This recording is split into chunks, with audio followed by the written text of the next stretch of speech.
All right, welcome. Let's talk about Eden. So, very first thing is you're not gonna have to do anything. Your alliance leader is gonna sign you up. Do not click the sign up button under Reign of Chaos. Now, here you're gonna see this account's on Season X2. We're not in there. We're in Season S4. Eden Rising is what they call it. But once you come in, this is what you're going to see. You're going to have quests. They're here. We've got to knock these out. You're going to have guild mission quests. I don't have an alliance center built, and I'm in an alliance by myself, so I can't show you this right now. But basically, your guild mission is just something jointly that you're just naturally going to get it. We'll score enough to get that, so no big deal. So here you go. Here's all. I haven't joined a guild yet, so here we go. These are all the regular things that you're used to, but here's a new thing. It's season challenges. So in here, there's an unlock elite button. You can unlock the elite rewards so that you can get better stuff like base camp healing time, regeneration, speed ups to take tiles, and abandon time reductions. Here, the elite challenge column here, as you go through each of these ranks, you're gonna unlock this additional feature here. Definitely, you want to be prepared to purchase this for $19.99. It's a season long. It's a great add to what you get in return.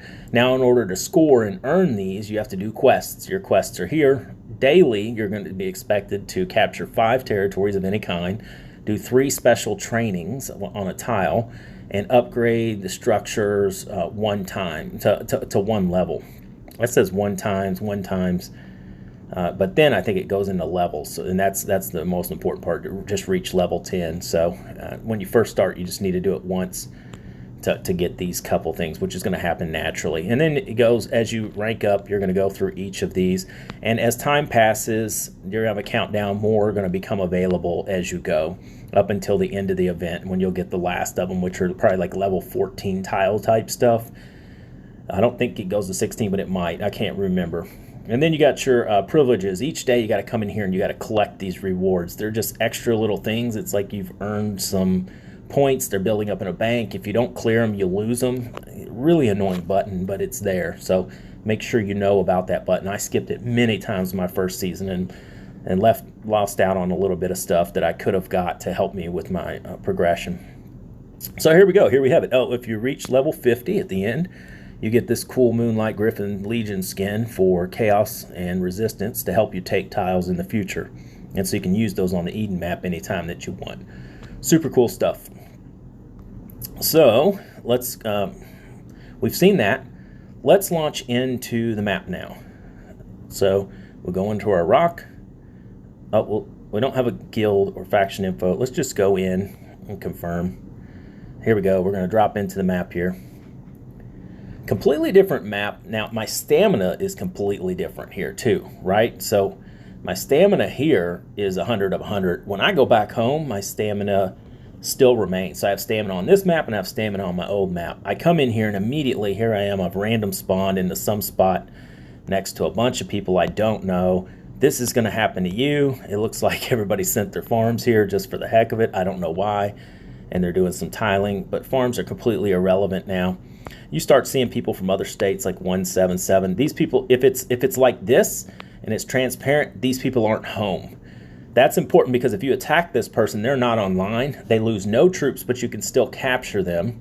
Well, actually, I could capture them now. Let's, while we're doing this video, let's, let me see if I can. I can't build anything because I don't have an alliance center. I would just go right over there and capture that castle with my little 1,000 troops. It's totally possible. But anyways, as I look around this map, all these people are, oh, this guy's online. If I attack this guy and he doesn't go back to his home state map, then he's going to start to lose troops as I attack him. If he's at home, he loses no troops. I just degrade the integrity of his castle until I have effectively captured him. And let me see if I can't find you a captured castle while we're at it. I'm going to keep moving around and talking while we go looking for one. But here's, and you can see the map. This is a transportation pad. You have to build these. They cost you about, I want to say 10,000 of a certain material. So you can, I wonder why I don't have the option here to build. Probably because I'm brand new. I don't have an alliance center or anything yet. Some of my options aren't turned on, but if, oh no, you know what? I don't control the tiles. You have to control a 4x4 set of tiles, and once you do, you'll have an extra little button here that allows you to go ahead and create a pad, and a pad takes about 30 minutes to set itself up. Refer to those as an escape pad. You always need to have one to get away from somebody if you're going to be in a fight. So I don't see any capture. Now this looks interesting. Look here. So these guys are online. They got their pads, and probably they have a regular schedule that says we need to capture this thing. Here you go. It's got this much health. Once you hit it, there in that little green section there, the green bar is going to require. Let's see. It requires 4,800 Rebel Zeal right now. You can see that here. Rebel Zeal, 4,800 loyalty to attack this.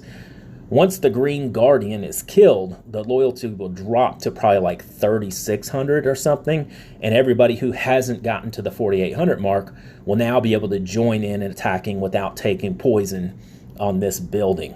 So most of the time, your big people who have got the high scores are going to go in and break the Guardian. They're not hard to break or kill. It's not like they have a lot of strength to them, but you're going to kill the Guardian. After the Guardian's dead, everybody else starts to attack because they then have enough stamina to attack the structure as well. Normally, you're going to see somebody schedule 3 or 4 structures like this a day that need to be attacked.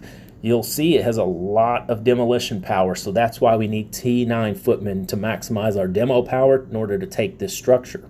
Another thing a lot of people do is we'll go into the red tree, and if you go red north, you're going to have the Pioneer banner, which lasts for 30 minutes and cost you 10 less stamina per 10%, or cost you less stamina, so half stamina, 50% less stamina. And then you're going to have a Raider banner, which is more demolition power per hit, 10% more, I think it is here. So very important, 5 or 6, maybe 6 people or so in our guild will have this. They're going to put the 2 banners on top of here. Then we're all going to start attacking. Do not be the one person who hits this thing first. And if you do hit this thing first, it's going to, from that moment forward, because what will happen is the day will come.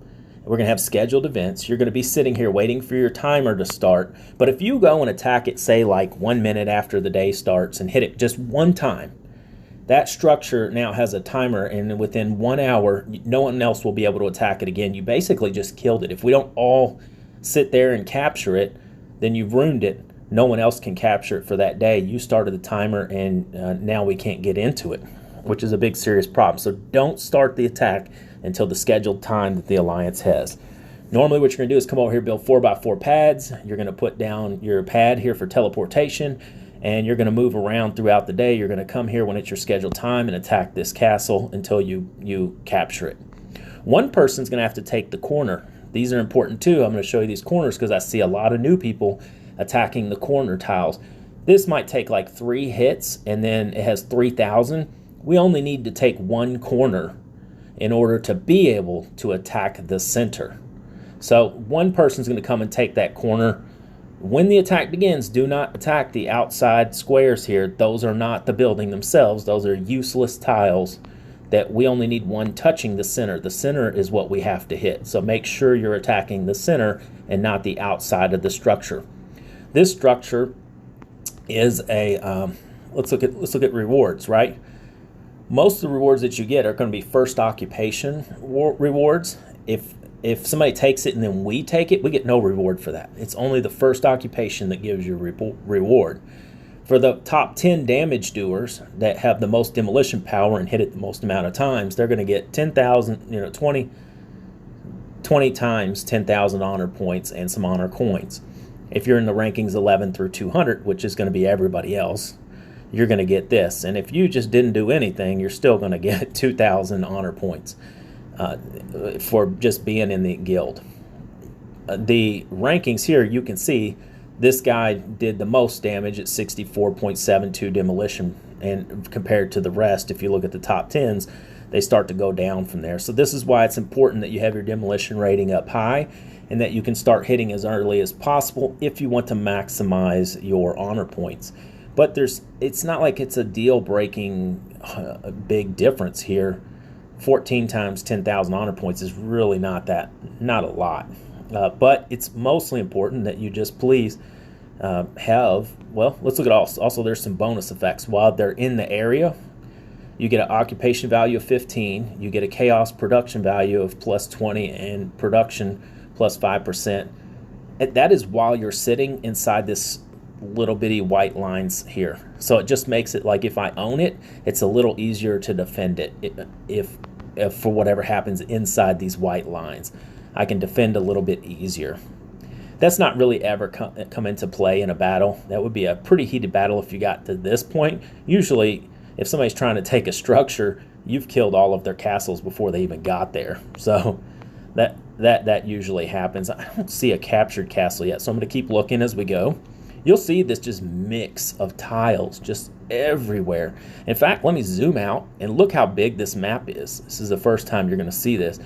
When we start the game, we're going to get thrown into a quadrant. Each one of these little areas here is like a quadrant that we'll be in. This would be the east corner.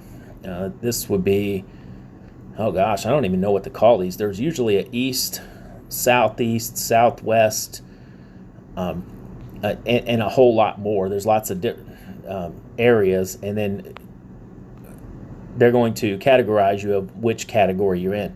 Now here I'm in this map, and I'm inside that blue line. So if my alliance only controls what's in this area here, and I can't show you without tapping, but inside this area, then I can't join or if my guild is in here, I can't leave and join a guild that's, say, over here, because we don't control anything in this area.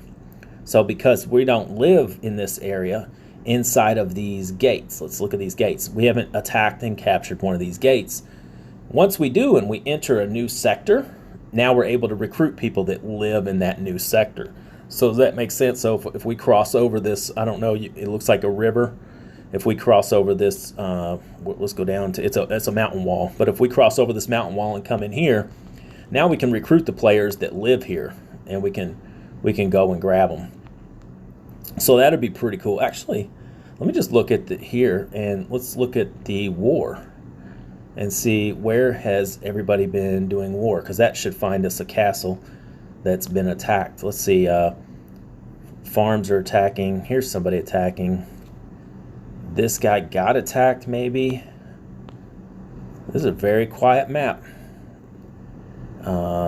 Let's look. Any good fights happening here? Okay, here's something.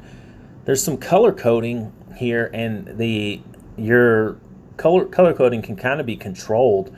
If your guild is an ally or not an ally, the leader, the R5, can change the color of the tiles. So color coding is a little bit something that we can set while we're in the game. I don't see here anybody being attacked. I see some castles here, but I don't see anybody that's actually been captured. This is I guess these are all friendly, peace-loving people. I doubt that we'll be this friendly. We'll probably kill plenty of stuff, but if I see one, there should be a jailed castle somewhere where somebody's in a fight. I'll keep looking for them. So let's look at these gates then while we're at it. Let's say, oh, here's one. Here we go. This guy got captured. Take inside Misfits families. So Misfits families captured this castle. I guess this must be, is this Misfits? Who knows where they're at? But somebody went over here, tiled over, touched their little pad, and then attacked them, and they captured them. This guy's online, so if he's getting hit, he's losing right now. Now he could slowly up his energy by doing something in his castle until he's back to 100%, and then he can build a teleport pad somewhere and run away and get away from all the abuse. But for now, he's captured here. He can't go anywhere. In fact, whoever captured him can put troops inside him and reinforce him, and your alliance would have to attack your own player. It wouldn't hurt them, but attack, in theory, their own castle in order to release you. Now, of course, people usually don't sit like this because you need to constantly be moving. This alliance is way back in the back. They need to be moving towards the center of the map. They need to get here and control the center of the map like this guy here, because in the center is the big capital 6 with takes a lot of power. Might even take 2 alliances working together to capture this thing. You'll see these are the bigger of the players. This map I'm on is like, You saw a lot of farms because I went in by myself, and late into the game, it didn't put me on the map with all the powerful castles. It put me on the random, I'm late to the party castles type area. But this is the middle of the map, and you'll see there's a higher level tiles here for you to be able to take. And like I said, this purple one, you can kind of see how purple has been navigating. Purple must have started back over here and captured a building, and then moved over here, captured a gate, and went through the gate. It's going to be the same way gates have that green bar. They have a gate guardian. You kill the guardian, then you go on from there a little bit further, and you move into the area until eventually you control the center of the map. And then here in the center of the map is this guy, the level 7 ancient temple. This is going to be a hard one to take down for him. It takes a lot of power. Nobody's there yet. Looks like it's going to be pink versus purple in the middle of the map for a fight. Whoever those two are, these two alliances. Actually, they probably won't even have to fight, and I'll show you why. Let's see if I can get into rankings. Season, guild. I haven't joined a guild yet, so I'm not a part of one. Faction info. Okay, this is North versus South, so you don't see this as much. It looks, okay, here we go. This is what you will see. In ours, we don't have a North versus South, so you're just going to have this all-out list here.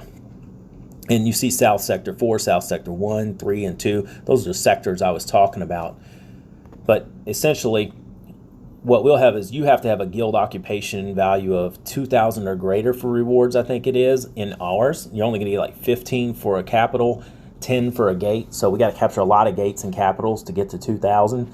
Whoever has an occupational value of 2,000 will be able to get max rewards in our S4.